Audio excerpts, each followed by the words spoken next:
tous les petits gamers. Alors voilà le jeu que vous avez vu qui ne fonctionnait pas bien, donc on va essayer de le restaurer un petit peu. Donc, il est relativement en bon état extérieur, donc on va pas trop s'acharner sur la partie extérieure, mais par contre la partie intérieure a quelques défauts puisque le jeu ne se lance pas comme on a pu le voir dans ma vidéo. Donc pour ceci, vous allez avoir besoin d'un petit tournevis, un Gambit 3,8 mm pour pouvoir dévisser les parties que vous voyez là. D'accord. Je vous recommande un coton-tige, plusieurs cotons-tiges. Vous avez aussi l'alcool isopropanol ici, qui est donc très pratique pour pouvoir nettoyer justement tout ce qui est oxydation et résidus. Et donc c'est parti, on va pouvoir, je vous recommande l'utilisation d'un masque et de faire très attention. C'est un produit très très inflammable, donc on va être très très vigilant. Allez, c'est parti. Alors, on va commencer par ouvrir notre chère cartouche. Donc avec le tournevis que je vous ai cité précédemment, c'est très facile, mais faites-le avec précaution parce que les composants sont quand même très fragiles. Voilà. On garde nos deux vis ici. Voilà. Très bien. On va ensuite ouvrir délicatement le boîtier. Ce qui laisse apparaître, oui, la cartouche, c'est ça, et pas plus que ça. Alors on voit que le contenu de la cartouche est en parfait état, il n'y a pas de poussière dedans, donc c'est parfait. Par contre, pourtant les connecteurs sont pas de mauvais état non plus.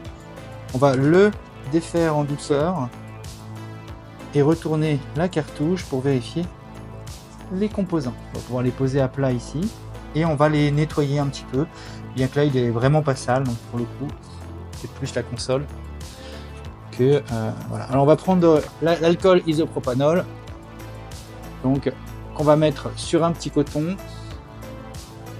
en douceur. Faites attention parce que c'est très inflammable, je le disais tout à l'heure. C'est aussi très irritant pour les yeux, donc surtout ne mettez pas vos mains sur les yeux après. On va prendre ensuite ceci. Alors pourquoi j'ai un masque? Pour les odeurs. Les odeurs sont très fortes, ça peut provoquer des vertiges, des malaises, donc je préfère l'utilisation d'un masque. Alors vous voyez, je mets très peu d'alcool finalement sur le coton-tige. Voilà, ici, je pourrais en rajouter après si j'en ai pas assez. Et là, on va se rapprocher et on va regarder un petit peu comment je vais passer sur les différentes parties pour nettoyer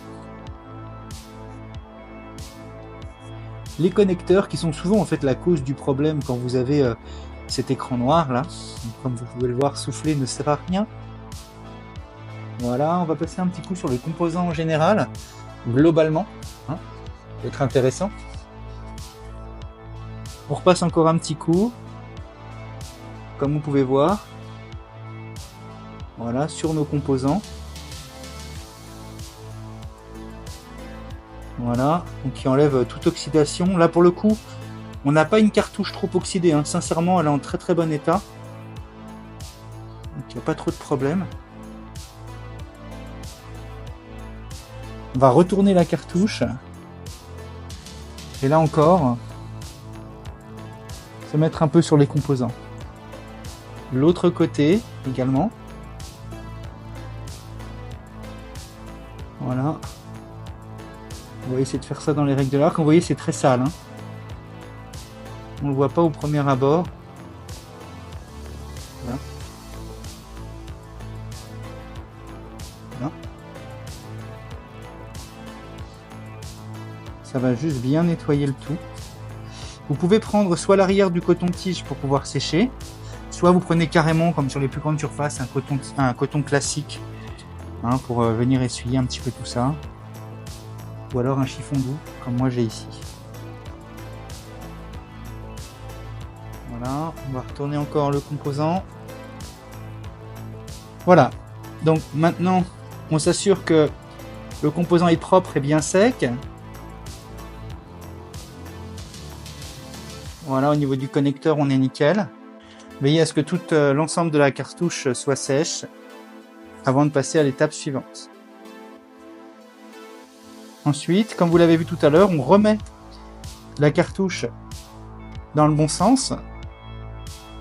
Voilà, la partie donc puce électronique vers l'arrière. Puis on va prendre la cartouche qu'on a vue tout à l'heure et la reposer délicatement dessus. Il faut pas se louper dans le coche. Voilà. On commence d'abord par là, puis on referme. Une sorte de... Peut-être un peu comme ça, quoi. Voilà. La cartouche ressort bien, on la voit ici. Ok. On va ressortir le tournevis. Et oui, on approche de la fin. On va aller mettre nos petites vis là où elles se trouvaient. Alors l'ordre n'a pas d'importance puisque il s'agit exactement des mêmes vis de chaque côté.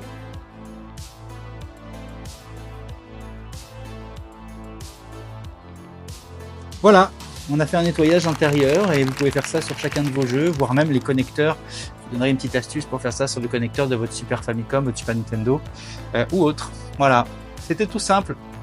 On va tester. C'est parti.